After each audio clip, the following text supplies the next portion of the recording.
Imagínate, alguien te sienta y te dice que Luther Chris va a viajar mucho a su casa. De repente mi pareja y yo empezamos a gritar como si fuéramos mujeres histéricas. No pude asimilar nada de eso. Pasé de un extremo al otro en cuestión de segundos. No había ningún Dios en mi vida. Durante 5 años viajé con Luther Chris, salí con celebridades, hice espectáculos. Tuve todas las mujeres que quería, todas las drogas que quería, viajé en autobuses de lujo. ¿Pero Dios? Sin señal. Nadie habló de él. Estaba a punto de lanzar un gran vídeo musical que nunca vio la luz. Lo grabaron, pero nunca salió. Mi mente empezó a cambiar. Tuve crisis en lugares extraños, como si fuera a colapsar en cualquier momento, hablando solo. De repente volvía en mí y me preguntaba, ¿qué fue eso? Y poco después volvió al mismo estado. Me eché a reír sin motivo, solo en casa. El miedo comenzó a apoderarse de mi corazón. Me quedé congelada, temblando como una hoja al viento.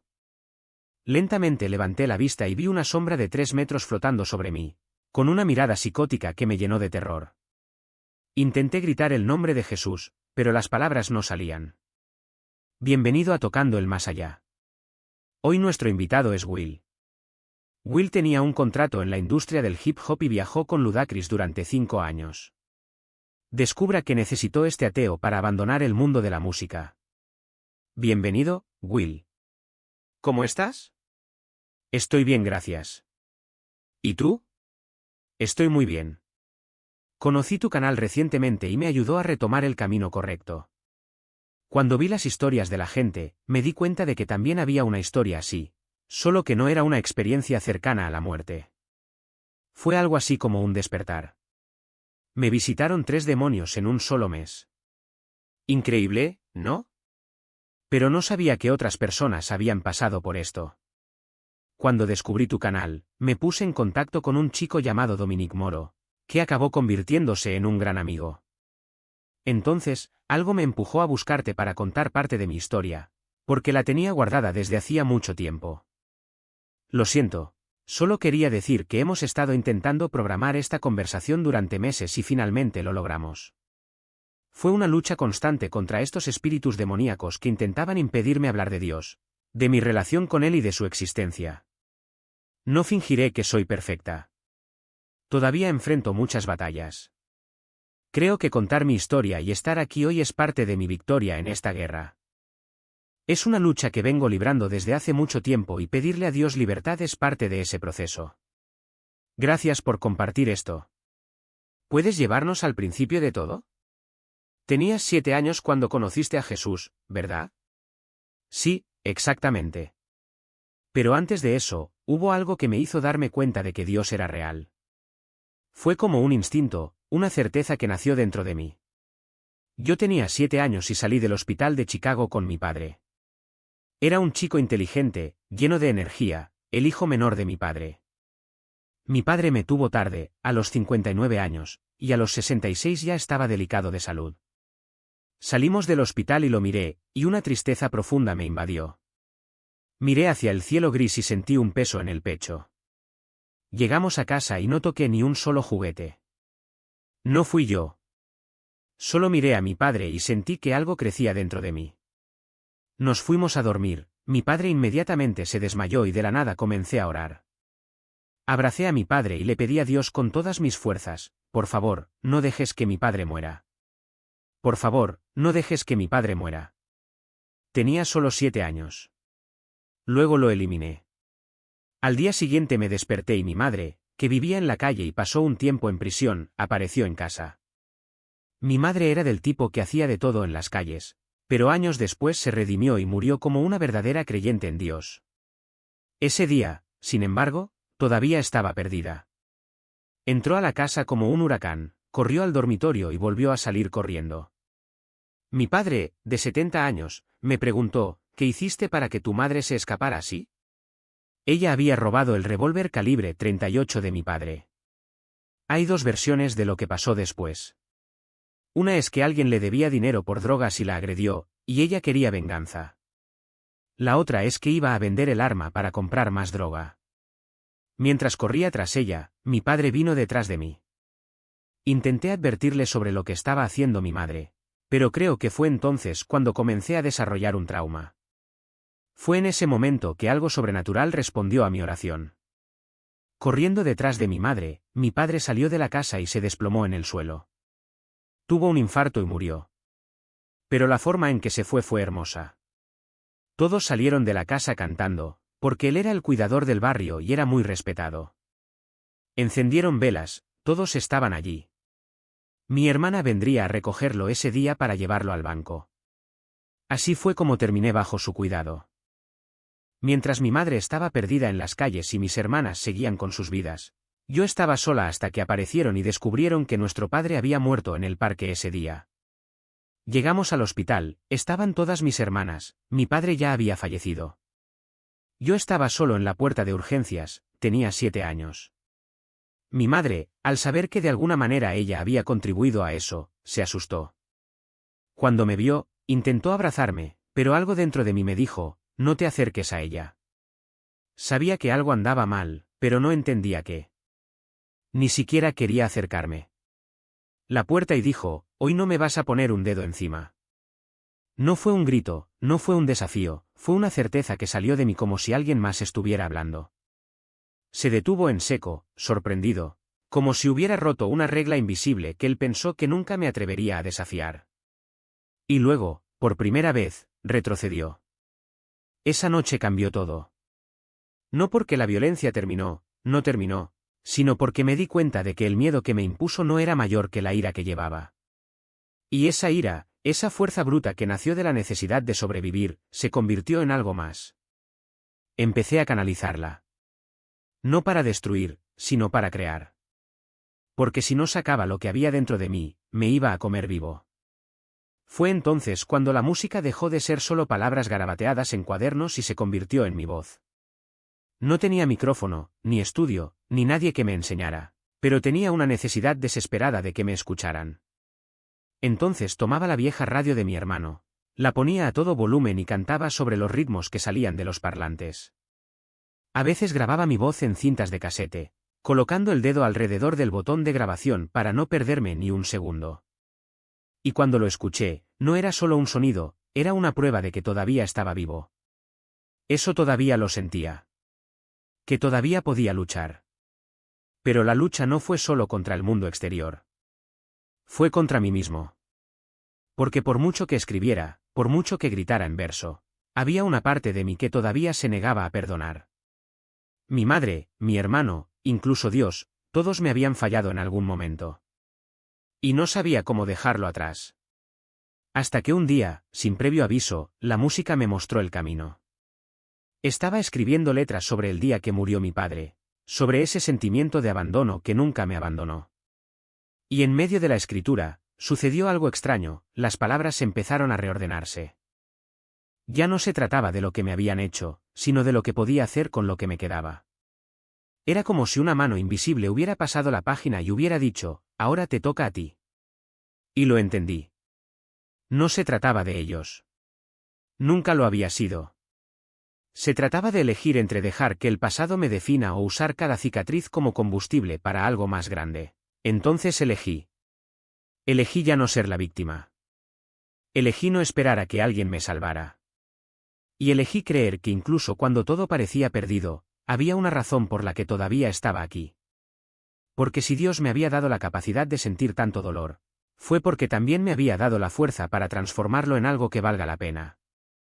Y así fue como la música se convirtió en mi arma, mi oración, mi redención.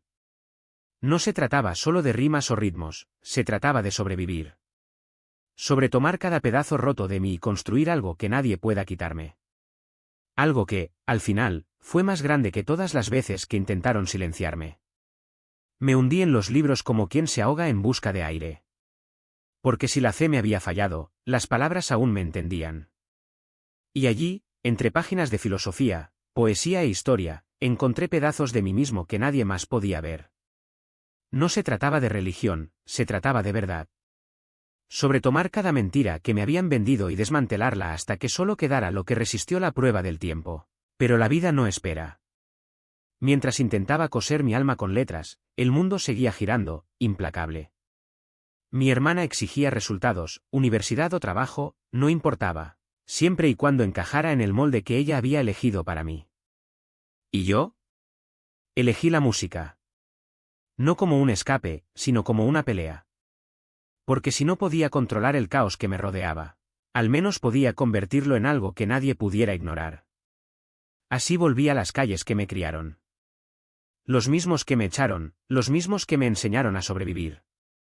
Y allí, entre los sueños concretos y rotos, encontré a mi tribu. No eran santos, ni mucho menos. Eran guerreros como yo, con demasiadas cicatrices y muy pocas esperanzas. Juntos formamos algo más grande que nosotros mismos.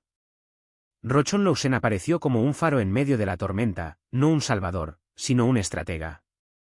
No me dio respuestas, pero me enseñó a hacer las preguntas correctas. Mirar el dolor y convertirlo en arte. Tomando el veneno y destilándolo en miel. Y dominamos Chicago. De norte a sur, de este a oeste, no hubo escenario que no temblara cuando lo pisamos. La multitud gritaba nuestras rimas como si fueran suyas, como si cada verso fuera un grito atrapado en la garganta de alguien. Y así fue. Porque la canción no era sobre nosotros, sino sobre ellos. De los olvidados, de los rotos, de los que todavía creían que una canción podía ser un abrazo cuando el mundo solo ofrecía golpes. Pero las noches no terminaron cuando se apagaron las luces. Cuando llegué a casa, vi lo que no quería ver.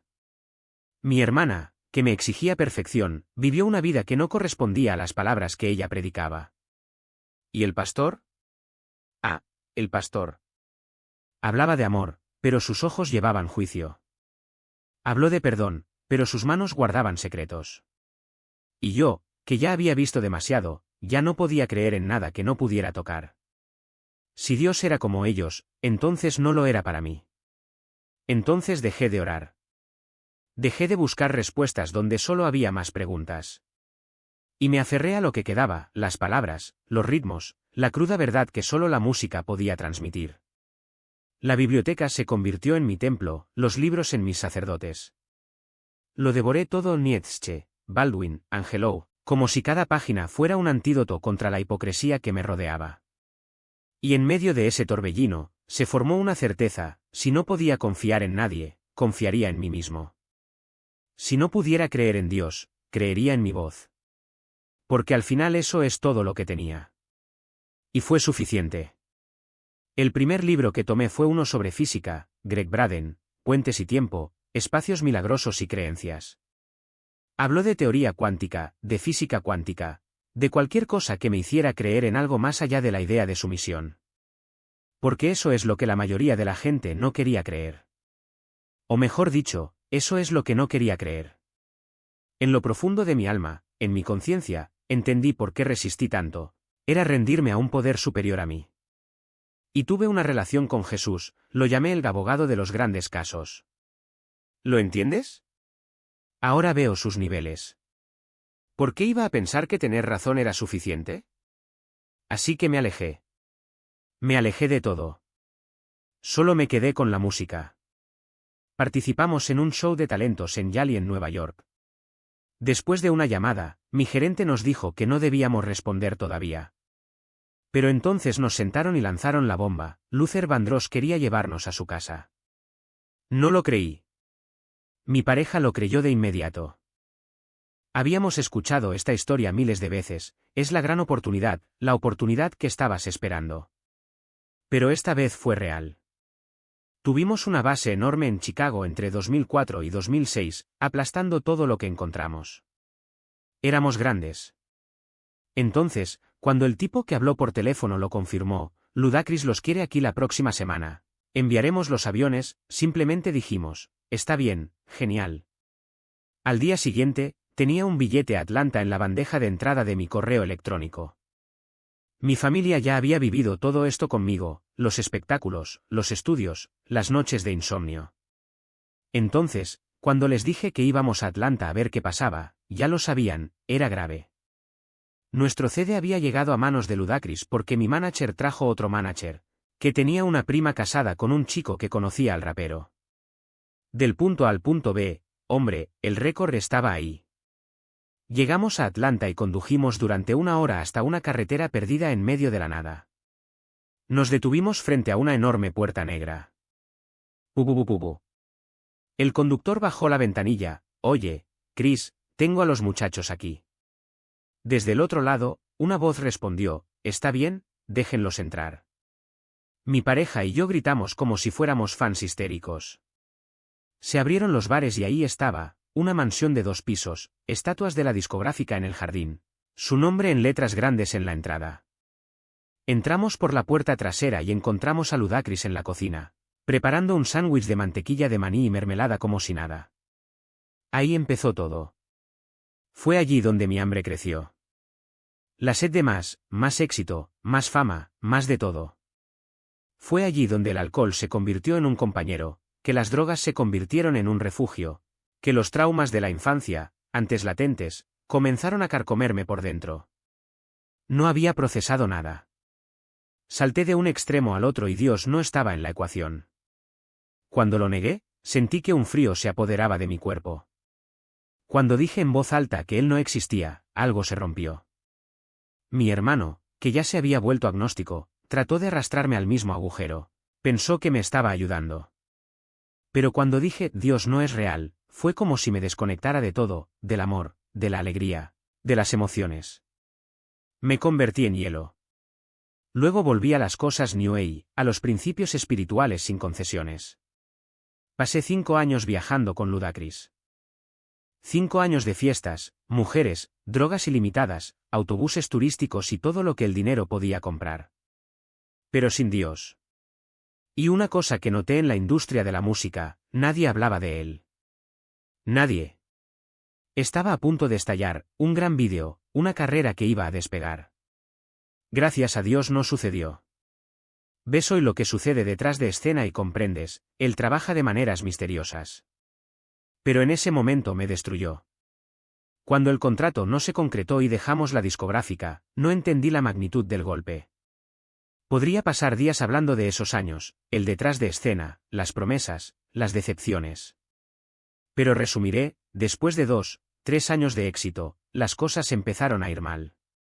En el 4º o 5º año, el ritmo disminuyó. Pedimos dejar a Def Jam, Starving Peace y Ludacris, que, por cierto, es un gran tipo, nos dejaron ir. Pero la gente que nos rodeaba no quería lo mejor. Y nosotros, los jóvenes, sin sabiduría, no sabíamos qué controlar y qué dejar ir. Al final de mi carrera, no tenía miedo. Estaba perdido. Hundido en la pornografía, en las drogas, en la lujuria. Hablé con mujeres que me doblaban la edad como si mi cerebro hubiera sido secuestrado por el mundo. Y luego, después de 4 o 5 años, dejamos el contrato. Fue entonces cuando comenzó el verdadero trauma. Me metí en una relación. Tuve hijos. Pero no procesé nada. No entendía que durante 5 años había estado rodeado de celebridades, Vin Diesel, el elenco de Rápido y Furioso, Kevin Hart. Hablaba con ellos detrás de escena y de repente los veía en la televisión sin saber lo que pasaba dentro de ellos.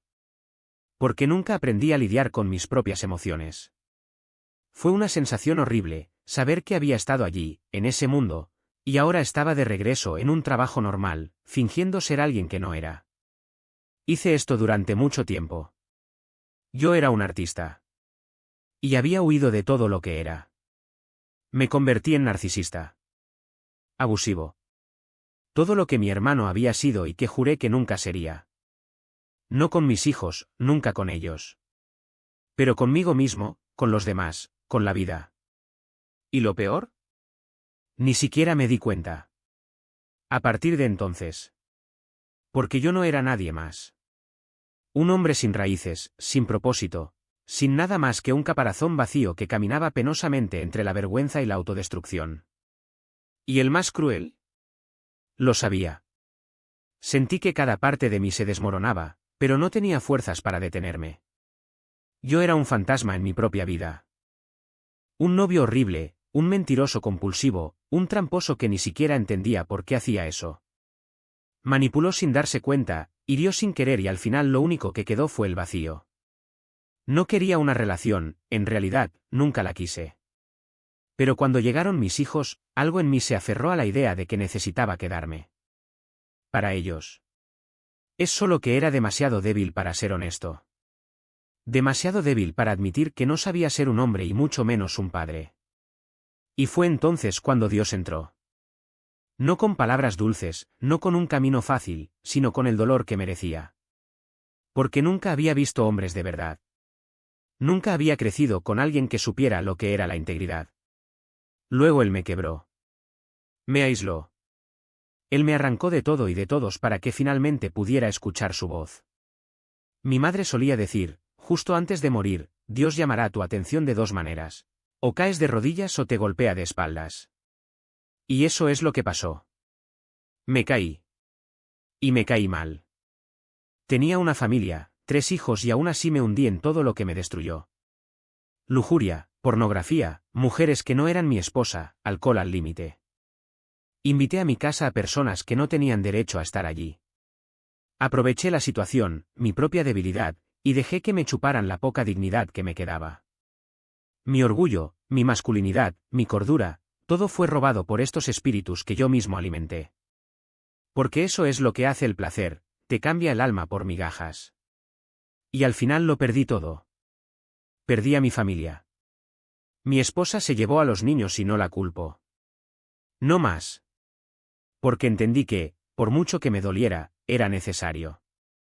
Si hubiera estado con ellos en ese momento, nunca me habría convertido en el hombre que soy hoy. Dios necesitaba llevarme al fondo para que finalmente pudiera mirar hacia arriba. Yo idolatraba a mis hijos.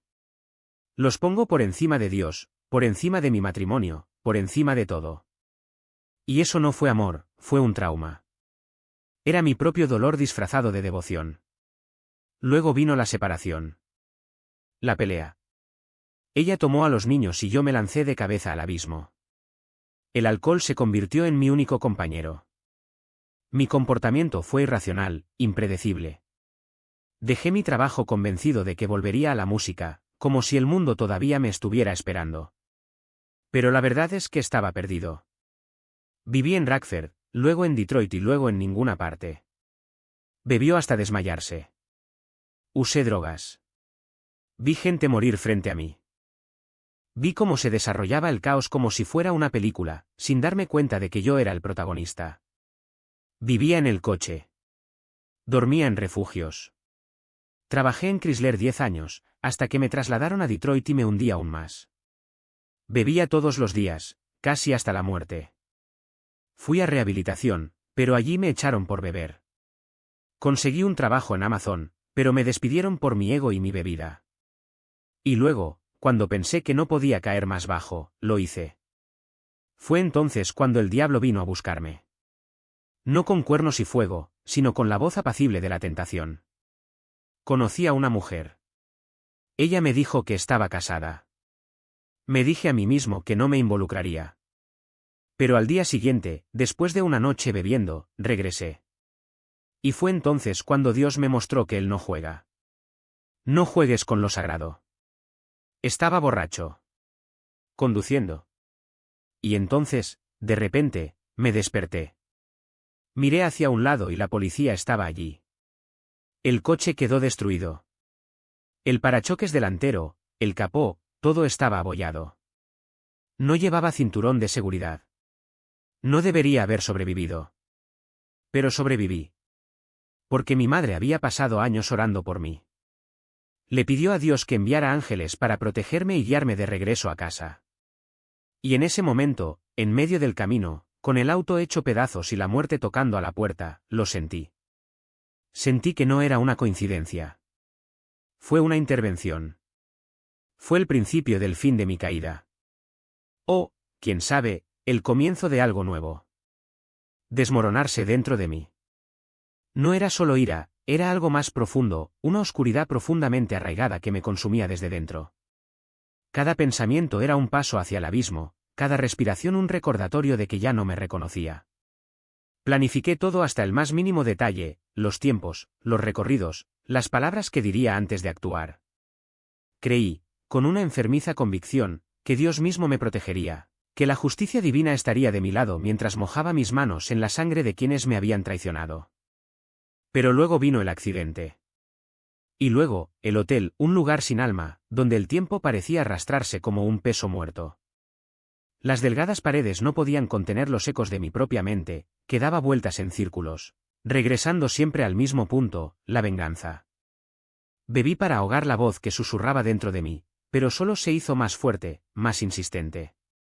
La lujuria y la furia se mezclaron en un cóctel venenoso y me sumergí en él, día tras día, noche tras noche. Fue entonces cuando recibí la dirección. No sé cómo, pero me llegó, como si el destino mismo lo hubiera puesto en mis manos. Y en ese instante algo en mí se rompió. No fue solo la ira lo que me impulsó, era la certeza de que Dios me estaba dando una última oportunidad. Una pausa ante el precipicio. Una oportunidad para elegir entre la oscuridad que ya conocía tan bien y algo que ni siquiera podía nombrar. Pero la oscuridad no me dejaría ir tan fácilmente. Las noches se convirtieron en una pesadilla despierta. Me despertaba con el cuerpo en llamas, la piel ardiendo como si me quemaran por dentro. Los rostros de aquellos a quienes quería destruir nunca abandonaron mi mente. Intenté dormir, pero dormir era una trampa, cada vez que cerraba los ojos oía una risa. No había nadie en la habitación. Solo yo, el silencio y ese sonido que parecía venir de las paredes, del techo, de algún lugar más allá de mi comprensión. Encendí las luces, pero el miedo ya se había apoderado de mí, como si un huésped no deseado se negara a irse. Luego vino la primera aparición. Estaba allí tumbado, exhausto, cuando una oleada de terror me atravesó como una corriente eléctrica. No era un miedo común, era algo primario, una sensación de que algo estaba a punto de destrozar la realidad que me rodeaba. Intenté sentarme, pero mi cuerpo no respondía. Abrí los ojos, pero lo que vi no fue el techo de la habitación. Era una vibración oscura, una presencia que latía como un corazón negro. Y entonces sentí que mis dientes apretaban con tanta fuerza que pensé que se iban a romper. Mi mandíbula se cerró. Todo mi cuerpo temblaba, atrapado en un espasmo de terror absoluto. Fue entonces cuando miré hacia arriba. Una sombra de 3 metros de altura se cernía sobre mí, esquelética, con extremidades afiladas y una sonrisa que parecía cortar el aire. Sus dientes eran como navajas y sus ojos, si los tenía, ardían con un hambre que yo conocía muy bien. Era mi propia ira, dada forma. Era lo que me habían alimentado durante tanto tiempo, ahora allí, ante mí, como un espejo distorsionado de mi alma. El instinto habló antes que la razón. Una palabra escapó de mis labios, temblorosa, apenas audible: Jesús. Y luego se fue. Como si nunca hubiera estado allí. Mi cuerpo se soltó y salté, encendiendo todas las luces de la habitación, jadeando. Mi corazón latía tan fuerte que me dolía. Sabía lo que había visto. No fue una alucinación. No fue una ilusión. Fue real. ¿Y lo más aterrador? Lo reconocí. Meses después, mientras miraba una serie que nunca había visto antes, American Gods, ahí estaba.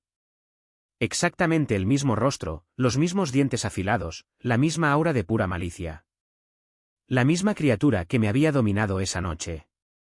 Era como si el universo me estuviera mostrando que esto no era solo una pesadilla. Fue una advertencia. Porque Dios no me estaba abandonando. Me estaba dando una opción. La segunda aparición se produjo en una noche de deseo desenfrenado. Estaba perdido en pensamientos, en fantasías que me consumían, cuando me quedé dormido. Me desperté paralizada, con el cuerpo pesado, como si algo me presionara contra el colchón. Y entonces la vi, una figura femenina y seductora, arrastrándose hacia mí. Sus movimientos eran hipnóticos y en el fondo sabía lo que quería. No peleé.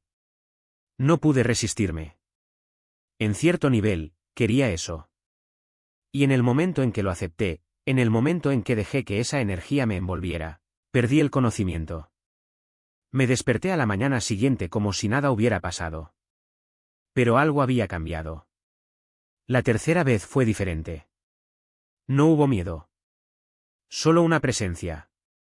Estaba acostado cuando desperté y vi una sombra moviéndose en un rincón de la habitación. Se puso de pie, me miró con curiosidad casi clínica y luego se alejó, desapareciendo en la oscuridad. No fue una amenaza.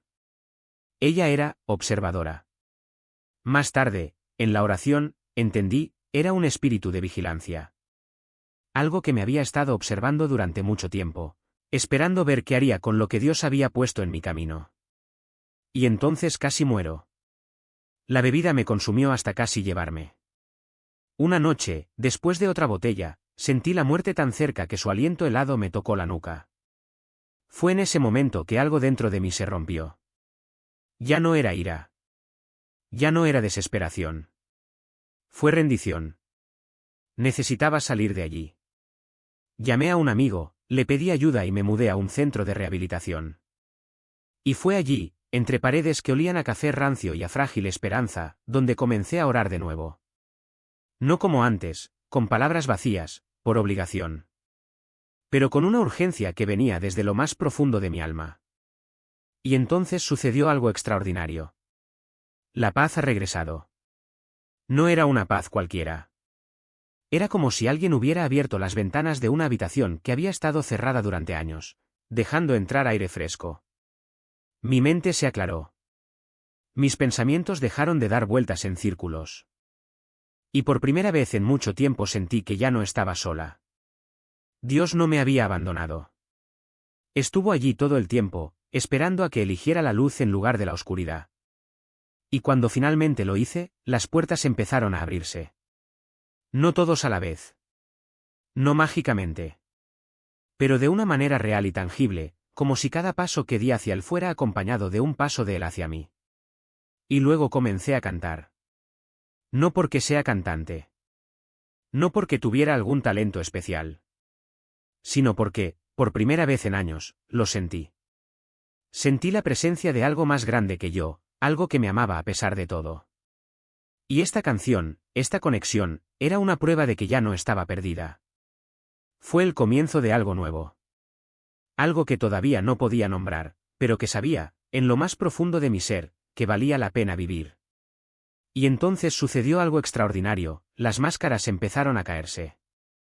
No los que usé para el mundo, sino los que había puesto en mi propio corazón. Mis relaciones con las personas comenzaron a transformarse, no por esfuerzo, sino porque ya no necesitaba que me definieran. El vapor de la vida volvió a circular dentro de mí, ese calor que ni siquiera sabía que había perdido. La confianza resurgió, no como una endeble armadura construida sobre elogios vacíos o logros fugaces, sino como una roca firme, porque ahora sabía en quién me apoyaba. De repente, se abrieron las puertas adecuadas. No los que forcé con mis propias manos, sino los que Dios ya había preparado. Volví a hablar con las personas que importaban, los que entendían la música, los que pensaban en los negocios con integridad, los que no me veían como un proyecto, sino como un hermano. Y me di cuenta, cuando te vuelves sinceramente a Dios, Él no solo llena el vacío, sino que reorganiza el caos. Trae una paz que no es la ausencia de problemas, sino la certeza de que ya no estás solo en ellos. Una paz que me decía, sin palabras, ya está aquí. Quédate. Pero no volví a la Biblia por obligación. Regresé porque necesitaba sabiduría, no para impresionar, sino para vivir. Para trabajar la carne, domar los impulsos, comprender que la fe no es un escudo contra las luchas, sino una espada para afrontarlas. Y descubrí que tengo una plataforma. No para presumir, sino para hablar de lo que Jesús me mostró. Porque la relación con Dios no es igual para todos, y eso es hermoso. Para algunos, Él es el pastor que guía. Para otros, el médico que cura. Para mí, Él es la casa. Un lugar donde puedo estar crudo, roto, real. Un lugar que me conoce y todavía me ama. Y lo respeto. Porque crecí rodeado de hombres duros, de realidades crudas. ¿Y Jesús? Jesús también es duro. No ese Jesús azucarado que venden por ahí, sino un hombre que volteó mesas en el templo, que enfrentó demonios, que miró a los ojos de un ladrón en la cruz y le prometió el paraíso. Él entiende al criminal. Entiende al adicto. Comprenda al padre que fracasó, al hijo que se perdió, al empresario que traicionó su propia alma. Él no necesita esforzarse por conectarse, Él es la conexión. Y hablas con todos de la manera que necesitas escucharlos. La Biblia dice que Él disciplina a quienes ama. Y lo sé de primera mano. Recuerdo que cuando tenía 7 años tuve una visión, una mano que parecía darme una palmada en la frente. Como diciendo, despierta, hombre. Estás perdiendo el tiempo. Él lo sabía. Desde el principio, él sabía cada paso que daría, cada caída, cada cadena que me ataría.